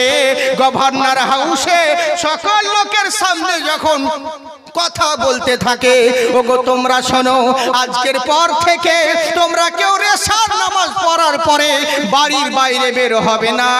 যদি বের হয়ে যাও, তোমাদের নসিবে কষ্ট আছে, আমাকে তখন দোষারোপ করলে হবে না। যারা ডাকাত ছিল এরা তো হাসতে লাগলো, এই বয়স্ক মানুষ কি করবে। এখান থেকেই বলছিলাম, হ্যাঁ হ্যাঁ, অসুবিধে নেই, যেখানে যাই আবার ঠিক জায়গা আসবো, চিন্তার কোনো কারণ নেই, বুঝলেন তো। তাই বার করলো কি, বয়স্ক দেখে অবহেলা করিও না। ইমান যদি মজবুত থাকে, মহান আল্লাহ মাদাদ করবে। এবার করলো কি, উনি বলছেন যা বললাম তাই মেনে শুনবে। কারো যদি অঘটন ঘটে যায়, দুর্ঘটনা হয়, তখন আমাকে কেউ দোষারোপ করবে না, আমি তখন কিছু বলতে পারবো না। আগেই সাবধান করছি, এশার নামাজ পরে বাড়ি চলে যাবে, ফজরের নামাজের আগে তোমরা আগে বাড়ির বাইরে কেউ বের হবে না। আর যদি রাস্তায় কাউকে দেখি, তাহলে কিন্তু কপালে বিপদ আছে, এই কথা মাথায় রেখো। সবাই মাথা পেতে মেনে নিলেন। ডাকাত চোর যারা ছিল এরা মুচকি মুচকি হেসে চলে গেল, দেখাই যাবে কেমন বাহাদুর তুমি, চলে গেল, বুঝেছেন। ইনি বললে দিলেন সবাইকে, সবাই চলে গেল। ইনি বলে দিলেন, সবাই চলে গেল। এবার রয়ে গেল ওই বাচ্চা ছেলেটা। বাচ্চা ছেলে গভর্নর হাউসে দাঁড়িয়েছে, তোমাকে কি নতুন করে বলতে হবে? সবাই বাড়ি চলে গেল, এখন তুমিও যাও, তুমি কি দেখতে আছো? বলে হুজুর, আমি কোনো জিনিস দেখছি না, আমি আপনার চোখের দিকে তাকিয়ে আছি। বলে কেন রে? বলে হুজুর, এরই কারণে আপনার চোখের দিকে তাকাচ্ছি, আপনার চোখ আমার নবীকে দেখেছে, আমার নবীর চোখ আপনার চোখে পড়েছে, আমি আপনার চোখে আমার চোখ রাখছি, আমার নবী দেখার আশা পূর্ণ হচ্ছে। ওরে যে মানে না দিন রাত, দুনিয়ার বুকে জেনে রাখো, নবীর সবচাইতে আশে লাগে মোহাব্বত। এরই লেগেই বলে নবীজিকে মানার মতন মানো, ঈমান আনো, নবীজিকে মানার মতন মানো। যিনি সৃষ্টি কুলের মূল, তিনি মুহাম্মদ রাসূল, ত্রিভুবনে নাইকো যাহার সমতুল। সুবহানাল্লাহ, যিনি ত্রিভুবনের মূল, যিনি সৃষ্টি কুলের মূল, তিনি মুহাম্মদ রাসূল, ত্রিভুবনে নাইকো যাহার সমতুল। নামাজ রোজা হজ যাকাত যত করো ইবাদত, সবার আগে নবীজিকে চেনো, নবীজিকে মানার মতন মানো, নবীজিকে মানার মতন মানো। তাই আমার বাচ্চা বলছে হুজুর, আপনার চোখে আমি দিদার করতে আছি, আমার নবীর আশা পূর্ণ হয়ে যাচ্ছে। উনি বলছে বাবা শোনো, বলে বলেন হুজুর কি নামটা তোমার বলবে? বলে হুজুর আমার নাম হলো আব্দুল্লাহ। বলে তোমার কি বাবা মা নেই? বলে আছে হুজুর। বললে শোনো, বলে কি বলতে চান? বলে তুমিও বাড়ি চলে যাও, রাত্রে বেলায় বাড়ির বাইরে বের হবে না, কিন্তু বাড়ি যখন যাচ্ছ আমি তোমাকে একটা জিনিস দিচ্ছি। বলে দেন হুজুর। একটা কাগজে কি না জানি লিখলেন, লিখার পরে বাচ্চার হাতে দিলেন আর বললেন বাবা বাড়ি যাওয়ার সময় রাস্তার ধারে জঙ্গলের যে কোনো একটা গাছে এই কাগজটা তুমি টাঙিয়ে দিবে, তারপরে বাড়ি চলে যাবে। এবার করলো কি, বাচ্চা চিঠি নিয়ে এলো, আসার পরে জঙ্গলে কোনো একটা গাছে লাগিয়ে দিয়ে এবার নিজের বাড়ির দিকে রওনা হলো। আর নবীর প্রতি দরুদ পড়তে লাগলো, নবীর প্রতি দরুদের নজরানা পেশ করছে। কেমন নবী চিন্তা করুন, যেই নবীর মতন কেউ হবে না। এরই লেগে আমি আপনাদেরকে বলবো আমাদের সকলকেই আল্লাহ পাক যেন বেঁচে থাকাকালীন নবীর রওজা জিয়ারত করার তৌফিক দান করেন, বলুন আল্লাহুম্মা আমিন। কিন্তু আমাদের তো টাকা পয়সা নাই, আমরা তো গরিব মানুষ। সবে অনেক মানুষ আছে, ইচ্ছে আছে নবীকে ভালোবাসে খুব, নবীর কাছে যাবার, কিন্তু যেতে পারে না। আচ্ছা বলেন, মদিনা গেলেই কি নবীর ভালোবাসা হয়? কখনো এখান থেকে হবে। এরই লেগে তো কোনো কবি বলে টাকা পয়সা নেই আমার মক্কা মদিনা যাওয়ার, কিন্তু জীবনে যতদিন বাঁচবো ভালোবাসবো নবীকে আমার। সুবহানাল্লাহ বলেন। টাকা পয়সা নেই আমার মক্কা মদিনা যাওয়ার, জীবনে যতদিন বাঁচবো ভালোবাসবো নবীকে আমার। ওগো আল্লাহ পরিবার দেখায় নবীর দিদার, এইটুকু সাদ মনে আমার আছে। নবী গো এই গরিবের কি বা করার আছে, মওলা গো এই গরিবের কি বা করার আছে। নবীর প্রতি দরুদ পড়তে পড়তে বাচ্চা বাড়ির দিকে রওনা হয়ে গেল। রাত্রি যখন পের হয়ে গেল, সকাল বেলায় ফজরের আজান দেওয়ার পরে যে যার ঘর থেকে রাস্তায় বের হয়, বের হতে আছে, দেখছে রাস্তায় আর পা বাড়ানো যায় না। চারিদিকে কোনো লাশের বডি, এখানে কোনো বডির মাথা ওখানে, কারো হাত গাছে টাঙানো রয়েছে, কারোর পা টাঙানো রয়েছে, গোটা রাস্তা রক্তে লেলিয়ান হয়ে গেল। সবাই আতঙ্কিত হলো। আতঙ্কিত হওয়ার পরে গভর্নর হাউসে এলো। বলে কি হয়েছে? সবাই মিলে গভর্নর হাউসে ঘেরাও করলো।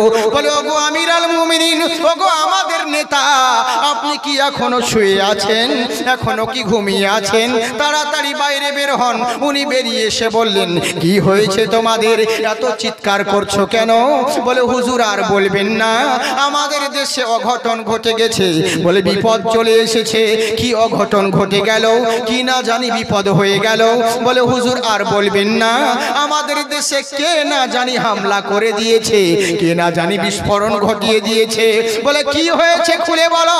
বলে হুজুর বাড়ি থেকে বাইরে বের হচ্ছি, বাইরের রাস্তায় আর পা বাড়ানো যায় না, গোটা রাস্তায় রক্তে লেলিয়ান হয়ে আছে। কোনো লাশের বডি একদিকে, কারো মাথা একদিকে, কারো ধর, কারো পা, কারো হাত নানান দিকে ছড়িয়ে ছিটিয়ে রয়েছে। ওগো হুজুর, কে না জানি আমাদের বিপদ ঘটিয়ে দিয়েছে, কে না জানি আক্রমণ করে দিয়েছে। উনি মুচকি মুচকি হাসছে, বলছে এরই লেগেই তো বলেছিলাম রাত্রে বেলায় বাড়ির বাইরে কেউ বের হবে না। এখন বোঝো ঠেলা। বলে হুজুর তাহলে আপনি করেছেন নাকি? বুঝলেন? যেমন এই কথা বলেছেন। বলে হুজুর তাহলে আপনি করেছেন? আমরা তো ভাবছি অন্য কেউ বিপদ করেছে, তাহলে আপনি করেছেন মনে হয়। বলে না বাবা রে। বলে তাহলে এরকম হামলা কে করলো বলো? উনি বলছেন বাবা আমার শরীর দেখে কি তোমাদের মনে হয় এতজনকে আমি মারতে পারবো? বলে না, যেহেতু বয়স্ক লোক হাতির লাঠি নিয়ে তো আছে, কি মারতে পারবে? কিন্তু এরা জানে না আল্লাহ যারে চাই বাঁচাতে কে মারিতে পারে। পানির ভিতর অতল সাগর হতেও আসে ফিরে আল্লাহ। তুমি জাল্লে জালালাহু, শেষ হবে না তোমার গুণগান। সুবহানাল্লাহ বলেন। ও হয় আমার মাওলা গো, তুমি নীল দরিয়ায় রাস্তা গড়ো, ফেরাউনকে ডুবিয়ে মারো, মুসাকে করিয়ে নিলে ত্রাণ। নমরুদেরই অগ্নিবাণ খলিল দেখেন ফুল বাগান, নমরুদেরই অগ্নিবাণ খলিল দেখেন ফুল বাগান। নিমিষে ছিনিয়ে নিলে সাদ্দাদেরও ধনবান। আল্লাহ তুমি জাল্লে জালালাহু, শেষ হবে না তোমার গুণগান। ইনি বলছে বাবারে আমার শরীর দেখে তোমার কি মনে হচ্ছে আমি কি এদেরকে মারতে পারি? বলে না, সে তো দেখে মনে হয় না। এবার করলো কি, কেমন চিন্তা করুন, সামনে দাঁড়িয়ে গেল। সবাই মিলে বলছে হুজুর আমরা তো ভেবেছিলাম অন্য কেউ আক্রমণ করেছে, এখন মনে হচ্ছে আপনি তো করেছেন, আপনি মনে হচ্ছে করেছেন। বলে না বাবা আমি করিনি, আমার শরীরও সেরকম নয়, আমার কি ক্ষমতা আছে বাবা? আমি তো লাঠি নিয়ে চলি, তোমরা কেউ এসে যদি আমাকে একটু ধাক্কা মেরে দাও আমি তো জমিনে পড়ে যাব। এতগুলো লোককে আমি কেমন করে মার্ডার করব? এতগুলো লোককে কি করে কতল করব? বলে তাহলে হুজুর বলেন এদেরকে মারলো কে? তাই আমার নবীর সাহাবী বলছেন শোনো আমি তোমাদেরকে বলে দিই কে মেরেছে। বলে কে মেরেছে হুজুর? বললে শোনো বাবা শোনো, তোমরা বাড়ি যাওয়ার পরে আমি আমার একটা ছেলেকে বলেছিলাম, একটা ছোট ছেলে ছিল, ওর হাতে একটা কাগজ লিখে দিয়েছিলাম, ওই কাগজটা বলেছিলাম জঙ্গলের গাছে টাঙিয়ে দিতে। মনে আছে আপনাদের? এবার করলো কি, আমি ছোট ছেলেকে কাগজ লিখে পাঠিয়েছিলাম আর বলেছিলাম জঙ্গলে গাছে টাঙিয়ে দিতে। ওতে কি লিখেছিলাম জানো? বলে কি লিখেছিলেন? ওতে লিখেছিলাম ওরে জঙ্গলের পশু, আমার তো শক্তি নেই, কিন্তু আজ থেকে আমার দায়িত্ব তোদেরকে দিলাম। আমার রাজ্যে থাকাকালীন কেউ যদি ডাকাতি চুরি করতে আসে এদের কেউ কাউকে রক্ষা করবি না, কেউ যেন বাড়ি ফেরত না যেতে পারে। তাই এরা করেছিল। ওই ছেলেকে এইটাই লিখেছিলাম, আমার কথা অমান্য করে রাত্রেবেলায় গুরুত্ব না দিয়ে বাড়ির বাইরে চুরি করতে ডাকাতি করতে বের হয়েছিল। তাই করলো কি, আমার কাজটা জঙ্গলের পশুরা এদেরকে রাস্তায় মেরে ফেলে রেখেছে। তুমি কি কোরআন পড়েনি? মান কানা লিল্লাহি কানাল্লাহু লাহু, যারা আল্লাহর হয়ে যায় আল্লাহ তাদের হয়ে যায়, যারা আল্লাহর হয়ে গেল সারা দুনিয়া তাদের হয়ে যাবে। তাই জেনে রাখো আমি হেদায়াত পেয়ে গেছি, আমি আল্লাহকে মানি, আল্লাহর ঈমান আমার উপরে রয়েছে। তাই তো আমার কাজ জঙ্গলের পশুরা করেছে। আমার আল্লাহ বলছে বান্দারে তোরা শুধু আমার হয়ে যা, সারা জিন্দেগি জগৎকে নেতৃত্ব দেওয়ার জন্য যা যা প্রয়োজন লাগে সবই আমি তোমাদেরকে দিয়ে দিব। শর্ত হলো একটা, তোরা শুধু আমার গোলাম বেড়ে যা, সারা জগৎকে তোদের গোলাম বানিয়ে দিব। তাই তো আমার আল্লাহ বলেন ফামান তাবিয়া হুদায়া, যারা হেদায়াত পেয়ে গেল ফালা খাউফুন আলাইহিম ওয়ালা হুম ইয়াহজানুন, তাদের ইহ জগৎ এবং পর জগতে কোথাও ভয় হবে না। আমি